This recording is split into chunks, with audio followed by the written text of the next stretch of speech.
Iyon na nga, andinin na ulit tayo sa trabaho. Ngayong araw gagawa tayo ng kakaiba. Twice baked potato ang tawag din eh. At para magawa syempre kailangan ng patatas.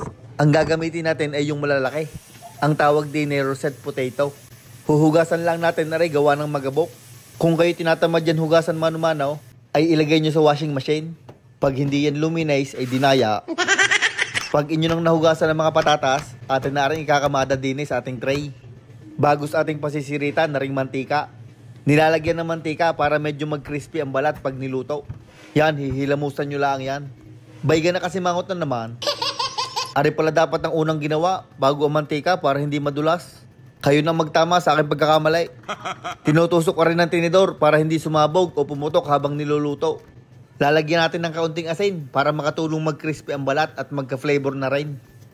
Tapos atin na rin isasalang din sa oven. Lulutuin natin rin ng 1.5 oras sa 350 degrees Fahrenheit. At habang nakasalang sa oven ang ating mga patatas, tayo muna magagayat ng bacon. Maliliit lang ang gayat ko din eh. At nilagay ko rin sa malaking non-stick pan. Niluto ko lang yon hanggang maging garne, golden brown and crispy. Ang sarap siguro na rin sa kanain. Ilalagay lang natin rin din sa strainer para masala pa yung mga mantika niya. At atin lang rin i-set aside. At pagkalipas ng 1.5 oras, luto na ata ang ating mga patatas.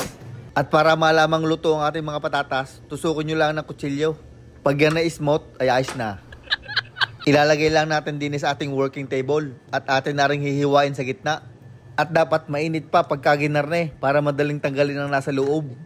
Sobrang init nga kaya gumamit na ako ng paper towel. Ay kung hindi ay matutunaw ang gloves. Kukutsurahin nyo lang ang loob ng patatas. Madali lang kayo rin yan at malambot na. Pero inyo din dadahan-dahanin para hindi masira ang balat. Gawa ng gagawin natin yan lalagyan mamaya. At pag nakain nyo ng lahat iyon, lalagyan naman natin rin ng butter. Aring mga 1 tasang butter ay kayo nang bahala magdagdag. Naglagay din ako ng mixed cheese, mozzarella at saka cheddar cheese. Bago sa akin na rin hinalo at dinurog-durog. Para lang tayo nagawa ng mashed potato kaso'y malagkit. Maglalagay tayo din ng 2,177 paminta. 2 kutsara na ring sour cream. Kaunting gatas o kaya cream. Bago sa atin na ring hahaluin ng kainam-inam. At dapat nakanguso para masarap. Titikman natin kung may kulang pa. Kulang sa sour cream kaya dinagdagan ko pa. Hinalo ko lang rin ng saglit bago nilagay ko na yung ating crispy bacon. Hinalo ko lang ulit para kumalat yung bacon. Kaunting bacon lang pala nilagay ko diyan, ang iba'y pang garnish na. At iyan, tapos na ang ating potato mixture. At masarap na rin ang kanyang lasa. Aboy nawiwili sa pagtikim. Ihihilera lang natin yung mga lalagyan. Tapos atin na rin lalagyan ng palaman. Gayaan lang ang kararami ang ating ilalagay. Siguro yung mga 2 kutsara. At pag may natira, saka na idadagdag. Pagkatapos sa mixture, cheese naman ang ating ilalagay. Gayaan lang ang kararami. Siguro rin mga nasa 43 piraso. Pagkatapos sa cheese, crispy bacon naman ang ating ilalagay. Ikakalat lang natin diyan sa ibabaw ng cheese. At ang huli nating ilalagay ay aring ginayat kong green onions. Para magandang tingnan, may kaunting green. At yan na ang ating finished product. Twice baked potato. First time ko lang aring ginawa. Pinagbigyan ko lang yung request ng customer. Ay mukhang masarap kaya dinamihan ko na. At garni nga pala namin na rin ibebenta, 2 sa isang tray. At ang benta namin na rin ay $9. Iyan ay tray ko na lahat ng ating mga twice baked potato. Kaso sa dulo may natirang isa. Ay alam na mangyayari din eh. Dinakot ko na nga aret, nilagay ko sa tray.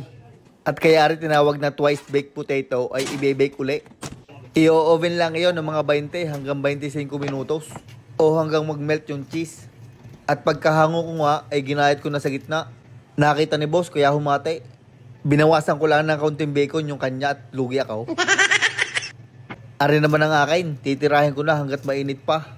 At baka matira pa ng iba. Unang subo para sa inyo. Aboy kasarap nga din naman pala na ray. I-try nyo din para maiba naman. Iyon, hanggang din na lang ang bidyong aray. Maraming salamat ho sa inyong palaging panunood. At shout out kay Gilda Rus ng Singapore, kay Angelo Buenape, kay Eljan at Claudette Ann Katiis. Happy anniversary sa inyo. Kay Pakpak Enoch Rasol at kay John Paul Gesta. Maraming salamat mga idol.